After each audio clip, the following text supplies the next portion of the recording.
ವೀಕ್ಷಕರೇ ನಮಸ್ಕಾರ. ಈಗ ನಮ್ಮ ಜೊತೆ ಇರೋದು ಶ್ರೀಮತಿ ಮಹಾದೇವಮ್ಮ, ಮೈಸೂರು ಡಿಸ್ಟಿಕ್ಕಿಂದ. ಮಹಾದೇವಮ್ಮ ಅವರೇ, ನಿಮಗೆ ಸುಸ್ವಾಗತ ಕೃಷಿ ವಿಶ್ವವಿದ್ಯಾಲಯಕ್ಕೆ. ಮೊಟ್ಟ ಮೊದಲನೇದಾಗಿ ನಿಮಗೆ ರಾಜ್ಯ ಮಟ್ಟದ ಪ್ರಶಸ್ತಿ ಸಿಕ್ಕಿರೋದಕ್ಕೆ ತುಂಬ ತುಂಬ ಅಭಿನಂದನೆಗಳು. ಮೇಡಮ್, ಎಷ್ಟು ವರ್ಷದಿಂದ ಈ ಕೃಷಿಯಲ್ಲಿ ತೊಡಗಿದ್ದೀರಾ ತಾವು? 20 ವರ್ಷದಿಂದ. 20 ವರ್ಷದಿಂದ. ಓಕೆ. ನೀವು ಇನಿಷಿಯಲಿ ಅಂದರೆ ಸ್ಟಾರ್ಟಿಂಗಲ್ಲಿ ನೀವು ಸ್ಟಾರ್ಟ್ ಮಾಡಿದಾಗ ಈಗಕ್ಕೂ ಇದು ಒಂದು ಪಯಣ ಏನಿದೆಯಲ್ಲ ಅದ್ರ ಬಗ್ಗೆ ಒಂದು ಸ್ವಲ್ಪ ಮಾಹಿತಿ. ನಾವು ಸ್ಟಾರ್ಟಿಂಗು ಬೋರ್ ತೆಗಿಸಿರ್ಲಿಲ್ಲ, ಗೆದ್ಲು ಜಮೀನಲ್ಲಿ ಮಾಡ್ತಾ ಇದ್ದೋ. ಆಮೇಲೆ ಬೋರ್ ತೆಗಿಸ್ತೋ 2005ರಲ್ಲಿ. ಅಲ್ಲಿಂದ ಇಲ್ಲಿವರೆಗೂ ಪರವಾಗಿಲ್ಲ ದುಡ್ಕಮೆ ಮಾಡ್ಕೊಬತ್ತಾ ಇದ್ದೀವಿ. ಎಷ್ಟಿತ್ತು ಮೇಡಮ್ ಜಮೀನು? ಎಷ್ಟಿತ್ತು? ನಮ್ದು 3 ಎಕರೆ 30 ಗುಂಟೆನೇ ಇದು. ಈಗ ಹೊಸ್ದಾಗಿ ಏನು ತಗೊಂಡಿಲ್ಲ. ರೇಷ್ಮೆ ಮನೆ ಕಟ್ಟಿದೀವಿ, ಈ ವಾಶ ಮಾಡಕ್ ಮನೆ ಕಟ್ಕೊಂಡಿದೀವಿ, ತಂಗಿರ್ ಮದುವೆ ಮಾಡಿದೀವಿ, ಇವಾಗ ಮಗಳು ಮದುವೆ ಮಾಡಕ ತಯಾರಿ ಆಯ್ತಾ ನಡೆಸ್ತಾ ಇದೀವಿ. ಹಸುಗಳು ಎಷ್ಟಿದಾವೆ ಮೇಡಮ್? 2 ಹುಳ ಹಸುಗಳಿದೆ, ಕರೆ ಹಸುಗಳು 4 ಇದೆ. ಮುಂಚೆ ಎಷ್ಟಿದ್ವು? ಮುಂಚೆ ಕುರಿ ಕೋಳಿ ಎಲ್ಲ ಇತ್ತು. ಇವಾಗ ರೇಷ್ಮೆ ಸಾಕ್ತಾ ಅದೆಲ್ಲ ಸ್ಮೆಲ್ ಬರುತ್ತೆ ಅಂತ ತೋಟದಲ್ಲಿ ಕುರಿ ಸಾಕಾಣಿಕೆ ಕಡಿಮೆ ಮಾಡ್ಬಿಟ್ಟಿದೀವಿ ಇವಾಗ. ಅದೇ. ಮತ್ತೆ ಹೊಸದಾಗಿ ಏನಾದರೂ ತಗೊಂಡಿದ್ದೀರಾ? ಕೃಷಿ ವಿಶ್ವವಿದ್ಯಾಲಯದಿಂದ ಆಯಿತು, ಏನು ಸರ್ಕಾರದಿಂದ ಏನಾದರೂ ನಿಮಗೆ? ನಾವು ಸರ್ಕಾರದಿಂದ ಸೌಲಭ್ಯ ಏನು ತಗೊಂಡಿಲ್ಲ ಮೇಡಮ್, ಇನ್ನು ತಗೊಂಡಿಲ್ಲ.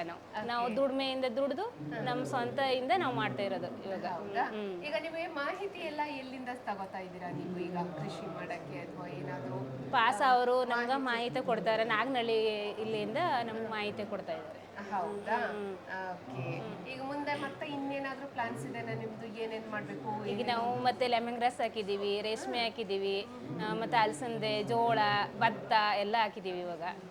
ಈಗ ರೇಷ್ಮೆ ಬಗ್ಗೆ ಹೇಳ್ತಾ ಇದ್ದೀರಲ್ಲ, ಇದನ್ನ ಶುರು ಹೇಗ್ ಮಾಡಿದ್ರಿ ನೀವು? ನಾವು ಫಸ್ಟ್ ತಟ್ಟೆಲಿ ಮೇಯಿಸ್ತಿದ್ವು ಮನೆಯಲ್ಲಿ. ಆಮೇಲೆ ನಾವು ಇದಾಗಲ್ಲ, ವರ್ಕೌಟ್ ಆಗಲ್ಲ ಅಂತ ರೇಷ್ಮೆ ಮನೆಗೆ ಲೋನ್ ತಗೊಂಡು ಮನೆ ಕಟ್ಟಿ ತೋಟದಲ್ಲಿ ಇವಾಗ ಮನೆ ಮಾಡಿ ಮೇಯಿಸ್ತಾ ಇದೀವಿ. ಮಾಹಿತಿ ಎಲ್ಲಿಂದ ಸಿಕ್ಕಿದೆ ಮೇಡಮ್ ನಿಮ್ಗೆ? ನಮಗೂ ರೇಷ್ಮೆ ಅಲ್ಲಿಂದ ನಮ್ಗೆ ಮಾಹಿತಿ ಕೊಟ್ಟಿದ್ರು ಮೇಡಮ್. ಹೌದಾ? ತಾವೇ ಹೋಗಿದ್ರಾ? ನಮ್ಮ ತಂದೆ ಹೋಗಿದ್ರು. ತಂದೆಯವರು ಹೋಗಿದ್ರು. ತಗೊಬಂದು ಮಾಹಿತಿಯಿಂದ ರೇಷ್ಮೆ ಮನೆ ಕಟ್ಟಿ ಅಲ್ಲಿಂದ ಹುಳ ಸಾಕಾಣಿಕೆ ಮಾಡ್ತಾ ಇದೀವಿ. ಹುಳುಗಳನ್ನ ಎಲ್ಲಿಂದ ತರ್ತಾ ಇದ್ದೀರಾ ಮೇಡಮ್? ನಾವು ಚಾಕಿ ಸೆಂಟ್ರಿಂದ ತರ್ತಾ ಇದೀವಿ. ಹತ್ರದಲ್ಲಿಲ್ಲ ನಮ್ಗೆ. ಇಲ್ಲಿ ನಮ್ಗೆ ಶ್ರೀರಾಮ್ಪುರದಲ್ಲಿ ಕೊಡ್ತಿದ್ರು, ಅದು ನಮ್ಗೆ ಬಿತ್ತನೆ ಹುಳ ಅಲ್ಲಿ ಕೊಡೋದು. ಈಗ ನಾವು ಇಲ್ಲಿ ತರ್ತೀವಿ ರಾಮನಗರದ ಮೊದಲು ರಾಮನಗರಕ್ಕೆ ಕೊಡ್ತಿದ್ನೋ, ಈಗ ನಾವು ಈಗ ಮೈಸೂರಲ್ಲೇ ಮಾರ್ಕೆಟ್ ಇದೆ, ಮೈಸೂರಲ್ಲಿ ತರ್ತೀವಿ ಇವಾಗ. ಸರಿ. ಈಗ ಮಾರ್ಕೆಟ್ಗೆ ಏನೂ ತೊಂದರೆ ಇಲ್ಲ. ರಾಮನಗರದಲ್ಲಿ ಅಲ್ಲೇ ಮಾರ್ಕೆಟ್ ಇದೆ. ಈಗ ಮೊದಲು ರಾಮನಗರದಿಂದ ಈಗ ಮೈಸೂರಲ್ಲೇ ಮಾರ್ಕೆಟ್ ಇದೆ. ರೇಷ್ಮೆಗೆ ಪರವಾಗಿಲ್ಲ ಮೇಡಮ್. ಹೌದಾ? ಈ ಮೈಸೂರಿಗೆ ಆಗಿದೆ? ಹತ್ರ ಆಯ್ತು 15 ಕಿಲೋಮೀಟರ್ ಆಯ್ತು ನಮ್ಮೂರಿಂದ ಅಲ್ಲಿಗೆ. 15 ಕಿಲೋಮೀಟರ್. ಮೇಡಮ್, ಈಗ ತಾವು ಅಷ್ಟೇನಾ ಅಥವಾ ತಮ್ಮ ಯಜಮಾನ್ರು ಕೃಷಿ? ಅವ್ರ ಯಜಮಾನ್ರು ಖುಷಿಲೇ, ತಂದೆ ತಾಯಿ ಯಜಮಾನ್ರು ಮಗ ಎಲ್ಲರೂ ಖುಷಿಲೇ ಇರೋದು ಈಗ. ಮದುವೆ ಆದ ತಕ್ಷಣ ನೀವು ನಾವು ತಂದೆ ಮನೇಲೇ ಇರೋದು, ಅದರಿಂದ ನಾವು ಎಲ್ಲರೂ ಒಟ್ಟಿಗೆ ಮಾಡ್ತಾ ಇದ್ದೇವೆ. ಹೌದಾ ಮೇಡಮ್? ಈಗ ಯುವ ಪೀಳಿಗೆ ಏನಂತ ಸಂದೇಶ ಕೊಡಕ್ ಇಷ್ಟಪಡ್ತೀರಾ?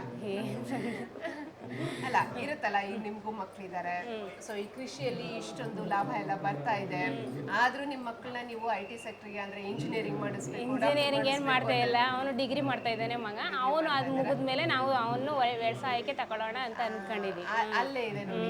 ಆ ಯೋಚನೆ ಹೇಗ್ ಬರುತ್ತೆ ನಿಮ್ಗೆ? ಯಾಕೆ ಜಾಬ್ ಕಳಿಸ್ಬಾರ್ದು ಅಂತ? ಜಾಬ್ ಕಳಿಸಿ ಅಲ್ಲೋಗಿ 10,000 5,000 ತಿಂಗಳನ್ಗಂಟೆ ಕಾಯೋದಕ್ಕೆ ಇಲ್ಲೇ ಮಾಡಿದ್ರೆ ನಾವು ತಿಂಗಳನ್ಗಿಂತ ಅದಕ್ಕಿಂತ ಜಾಸ್ತಿ ಸಂಬಳ ತಗೋಬಹುದು ಅಂತ ಮಾಡ್ತಾ ಉದ್ದೇಶಕ್ಕೆ ಮಾಡ್ತಾ ಇದೀವಿ. ಸೊ ಈಗ ನಿಮ್ಮ ಮಗನ್ನು ಕೃಷಿಗೆ ತಗೊಳ್ಳೋಣ ಅಂತ ನಿಮ್ದು.